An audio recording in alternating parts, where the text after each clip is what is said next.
சாட்சி விசாரணைக்கு ஆஜராகாத காஞ்சிபுரம் மாவட்டம் விஷ்ணு காஞ்சி போலீஸ் இன்ஸ்பெக்டர் சுரேஷ் சண்முகத்தை கைது செய்து ஆஜர்படுத்த சென்னை போதைப் பொருள் கடத்தல் தடுப்பு சிறப்பு நீதிமன்றம் உத்தரவிட்டது.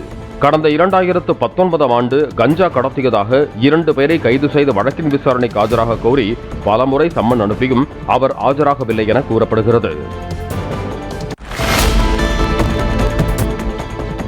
கும்பகோணத்தில் இரவு நேரங்களில் மோட்டார் சைக்கிளில் சென்று பெண்கள், வயதான தம்பதிகளை குறிவைத்து வழிப்பறியில் ஈடுபட்டு வந்த இளைஞனை போலீசார் கைது செய்தனர். புளியம்பாடியைச் சேர்ந்த அருணாச்சலம் என்பவனை சிசிடிவி காட்சிகளின் அடிப்படையில் கைது செய்து செல்போன்கள் மற்றும் பைக்கை பறிமுதல் செய்தனர். உளுந்தூர்பேட்டை அருகே ஓலையனூரில் கடந்த 15ஆம் தேதி பைக்கில் சென்னை சென்று கொண்டிருந்த வினோத் என்ற மென்பொறியாளரை தாக்கி வழிப்பறியில் ஈடுபட்டதாக காரல் மார்க்ஸ், அன்சாரி ஆகியோர் கைது செய்யப்பட்டனர். மேலும் 2 வரை போலீசார் தேடி வருகின்றனர். கைதான 2வரும் கடந்த 3 ஆண்டுகளில் 15க்கும் மேற்பட்ட வழிப்பறி சம்பவங்களில் ஈடுபட்டுள்ளதாக போலீசார் தெரிவித்தனர். நாமக்கல் அரசு சட்டக் கல்லூரியில் தற்காலிக விரிவுரையாளராக பணியாற்றி வந்த ராசிபுரத்தைச் சேர்ந்த அருணாச்சலம் தனது வீட்டில் தூக்கில் தொங்கிய நிலையில் சடலமாக மீட்கப்பட்டார். ஆன்லைன் ரம்மி விளையாட்டில் ஈடுபட்டு அதிக பணத்தை இழந்த நிலையில் கடன் தொல்லை காரணமாக அவர் தற்கொலை செய்து கொண்டிருக்கலாம் என போலீசார் தெரிவித்தனர். தென்காசி மாவட்டம் கடையநல்லூர் அருகே தேங்காய் நார் உற்பத்தி ஆலை மற்றும் செயல்படாத கோழி பண்ணையில் வெடிமருந்துகளை பதுக்கி வைத்து ஃபேன்சி ரக பட்டாசுகளை தயாரித்ததாக 3 பேரை போலீசார் கைது செய்தனர். பல நாட்களாக பட்டாசுகளை அவர்கள் தயாரித்து வந்ததாகவும் வெடிமருந்து நிபுணர்களுக்கு தகவல் தரப்பட்டுள்ளதாகவும் போலீசார் தெரிவித்தனர்.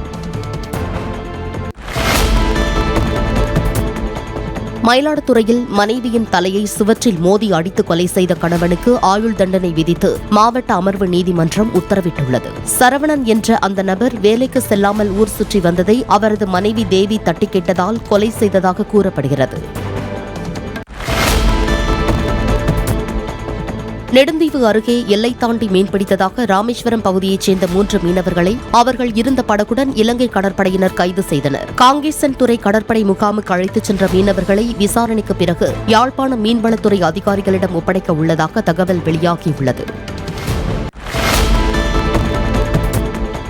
டாஸ்மாகில் முறைகேடு நடைபெறுவதாக கூறி சென்னை சாலிகிராமத்தில் போராட்டத்தில் ஈடுபட்டதற்காக கைதாகி மண்டபத்தில் அடைக்கப்பட்ட பாஜக மூத்த தலைவர் தமிழிசை சவுந்தரராஜன் மாலை 6 மணிக்கு பிறகும் பெண் நிர்வாகிகளை விடுவிக்காதது ஏன் என கேட்டு போலீசாருடன் வாக்குவாதம் செய்தார்.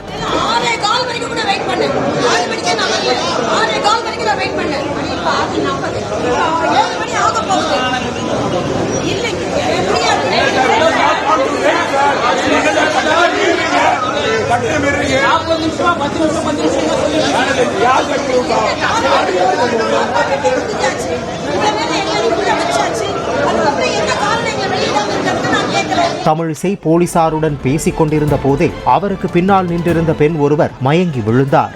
அவரை தனது காரிலேயே தமிழிசை மருத்துவமனைக்கு அனுப்பி வைத்தார்.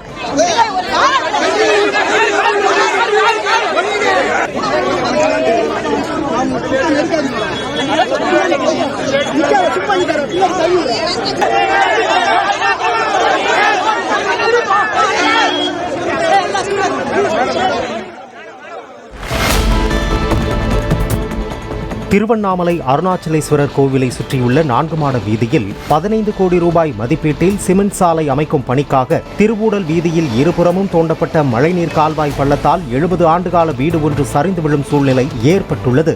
அமர்நாத் என்பவருடைய வீடும் அதற்கு அருகாமையில் உள்ள மற்றொரு வீடும் முன்பகுதி சரிந்ததால் கால்வாய் அமைக்கும் பணி நிறுத்தப்பட்டது. வீடுகளில் வசிப்பவர்கள் வெளியேற்றப்பட்ட நிலையில் 80 வயது மதிக்கத்தக்க மூதாட்டி ஒருவரை சக்கர நாற்காலி மூலம் மீட்டனர். பில்டிங் எந்த நேரமும் சாயறதுக்கு வாய்ப்பு இருக்கு, எந்த நேரமும் சாயறதுக்கு வாய்ப்பு இருக்கு. 2வது மாட வீதி இருந்தாலும் எல்லாருமே மாட வீதி சாமி ஊர்வலம் சுத்துற இடம். நிறைய மக்கள் இதனால பாதிக்கப்படுவாங்க. நாளைக்கு அச்சுறுத்தம் ஏதாவது அசம்பாவிதம் நடந்துடக்கூடாது. இல்லை இதுக்கு ஆய்வு பண்ணி மாவட்ட நிர்வாகம் ஆய்வு பண்ணி அந்த உறுதித்தன்மை அதை டெமாலிஷ் பண்ணி கொடுங்க. திண்டுக்கல் மாவட்டம் கொடைக்கானல் வில்பட்டி ஊராட்சி நிர்வாகம் சார்பில் ஆபத்தான மரங்களை வெட்டும் பணியில் ஈடுபட்ட போது ராட்சத மரம் ஒன்று பிரதான சாலையின் குறுக்கே விழுந்ததில் முக்கிய சாலையின் குறுக்கே பாறைகள் சரிந்து 2 மணி நேரம் போக்குவரத்து பாதிக்கப்பட்டது.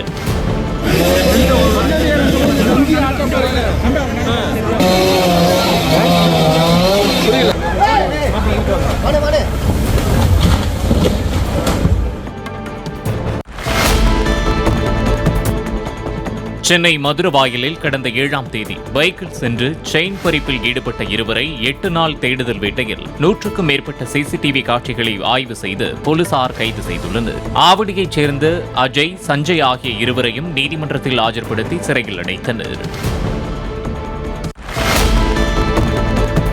கோயம்புத்தூர் மாநகராட்சிக்குட்பட்ட குடியமுத்தூர் குறிஞ்சி நகர் பிரிவு 2 பகுதியில் பொதுமக்களே நிதி திரட்டி மழைநீர் வடிகால் அமைத்து வருகிறார்கள்.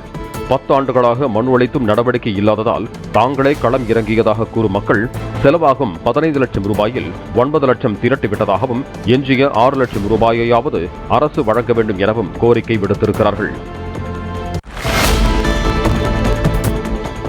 காஞ்சிபுரம் செவிலிமேடு பாலாறு அருகே அமைந்துள்ள அரசு மதுபான கடையின் சுவற்றினை துளையிட்டு 30,000 மதிப்புள்ள மதுபானம் மற்றும் 30,000 ரொக்கம் கொள்ளையடிக்கப்பட்டதாக வழக்கு பதிவு செய்துள்ள போலீசார் திருடர்களை தீவிரமாக தேடி வருகின்றனர். போலீசார் சோதனை நடத்தி சென்ற சிறிது நேரத்தில் சுவற்றின் துளை அடைக்கப்பட்டு மது விற்பனை நடைபெற்றது. தடை செய்யப்பட்ட குட்கா பொருட்களை ராஜஸ்தானிலிருந்து கும்பகோணத்திற்கு பார்சல் மூலமாக வரவழைத்து வீட்டில் பதுக்கி வைத்து விற்பனை செய்து வந்ததாக 2 பேர் கைது செய்யப்பட்டனர். அவர்களிடமிருந்து 5 லட்சம் ரூபாய் மதிப்புள்ள 104 கிலோ குட்கா மற்றும் 2 இருசக்கர வாகனங்களை பறிமுதல் செய்தனர். திண்டிவனம் அருகே கல்லூரிக்கு சென்று கொண்டிருந்த மாணவியிடம் கஞ்சா போதையில் அநாகரிகமாக நடந்து கொண்டதாக இளைஞர்கள் 2 பேரை பெண்களுக்கு எதிரான வன்கொடுமை சட்டத்தில் போலீசார் கைது செய்தனர். கஞ்சா விற்பனை அதிகமாக உள்ளதால் அதனை கட்டுப்படுத்த வேண்டும் என அப்பகுதியினர் தெரிவித்தனர். கோவையில் மாணவர்களுக்கு கஞ்சா விற்றதாக கைதான 2 பேர் தப்பியோட முயன்று கீழே விழுந்ததில் கை மற்றும் காலில் எலும்பு முறிவு ஏற்பட்டு மருத்துவமனையில் அனுமதிக்கப்பட்டனர். கடந்த ஞாயிறன்று ஜே நகர் மேம்பாலத்தில் போலீசார் வாகன தணிக்கை நடத்திய போது தப்பியோட முயன்று விபத்தில் சிக்கிய தீபன்ராஜ், கிருத்திக் ரோஷனை கைது செய்து 1 கிலோ 300 கிராம் கஞ்சா, 3 கிராம் மெத்தபெட்டமைன் பறிமுதல் செய்யப்பட்டது. சென்னை தாம்பரம் அருகே மின்சார ரயிலில் தொங்கியபடி பயணித்ததாக கூறப்படும் கல்லூரி மாணவர் விஸ்வா தவறி விழுந்ததால் தலையில் பலத்த காயம் ஏற்பட்டு சம்பவ இடத்திலேயே உயிரிழந்தார்.